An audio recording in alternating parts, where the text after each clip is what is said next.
Building self-confidence, a journey towards self-belief. Self-confidence is the foundation of personal and professional success, enabling individuals to face challenges, take risks, and seize opportunities.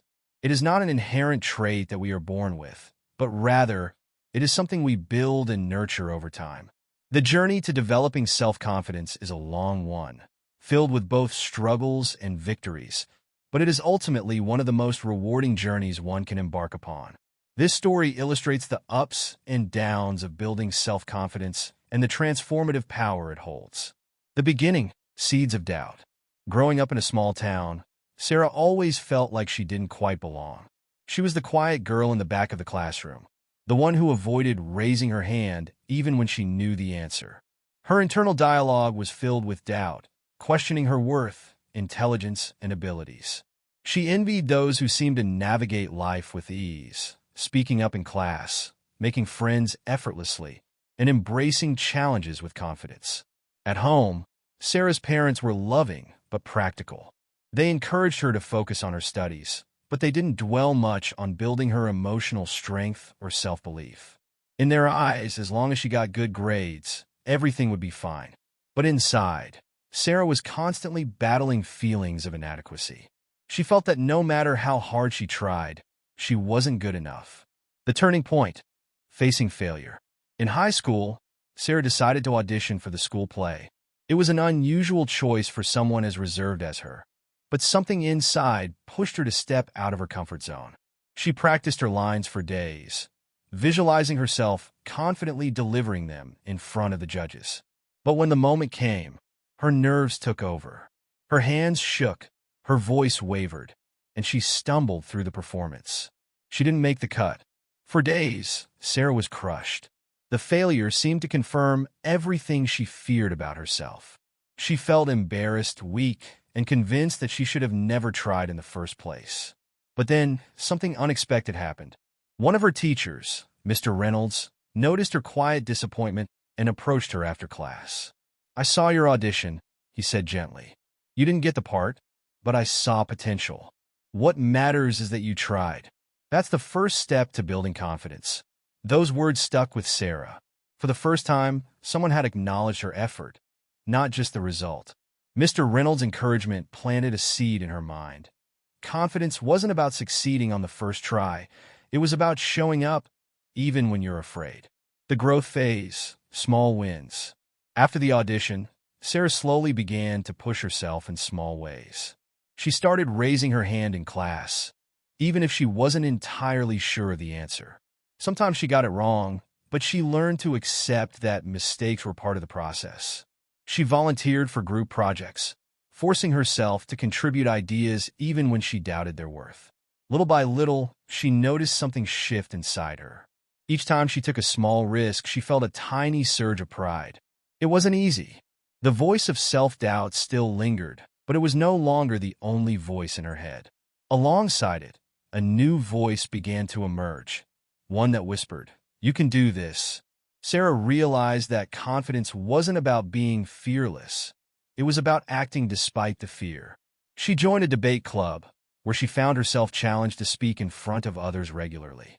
The first few times were terrifying. Her heart pounded in her chest, and her palms were sweaty. But with each debate, she grew a little more comfortable. She wasn't always the best debater, but the practice helped her find her voice. Slowly, she began to see herself as capable, someone who could face challenges head-on. The setback, life's curveballs. Confidence, like any personal growth, is not a linear journey. Sarah experienced a major setback during her first year of college.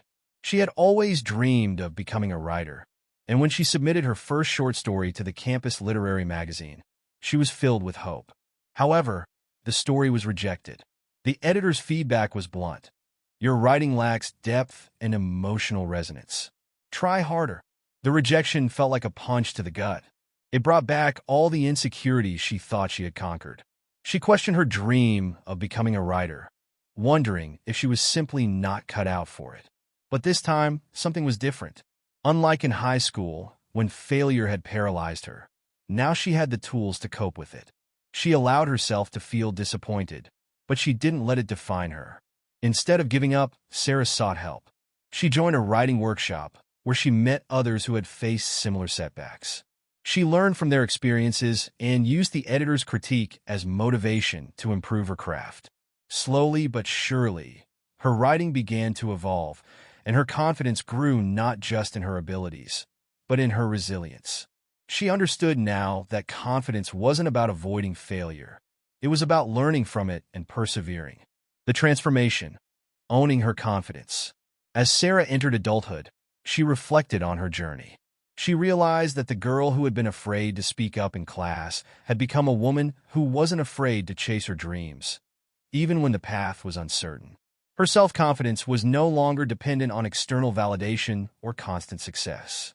Instead, it was rooted in a deep belief that she was capable of growth, regardless of the obstacles she faced. Sarah's transformation didn't happen overnight. It took years of small, deliberate steps, facing fears, accepting failures, and learning to trust herself. Her confidence wasn't perfect. There were still days when doubt crept in, but she had learned how to quiet those voices and push forward. By the time Sarah became a professional writer, she knew that confidence wasn't something you either had or didn't have. It was a muscle that needed to be exercised regularly. Each challenge she faced, each risk she took, was another opportunity to build that muscle. Conclusion: confidence is a journey. Building self-confidence is a lifelong process. Like Sarah, we all face moments of doubt and setbacks that challenge our belief in ourselves. But confidence is not about never failing. It's about developing the resilience to rise after each fall. It's about recognizing that you are capable of growth, and that every small step you take toward overcoming your fears is a victory. The journey to self-confidence is unique for everyone, but the essence remains the same. Trust yourself, embrace failure as a learning experience, and never stop believing in your ability to grow. Confidence is not a destination. It is a continuous journey, one that transforms not just how you see yourself, but how you engage with the world around you.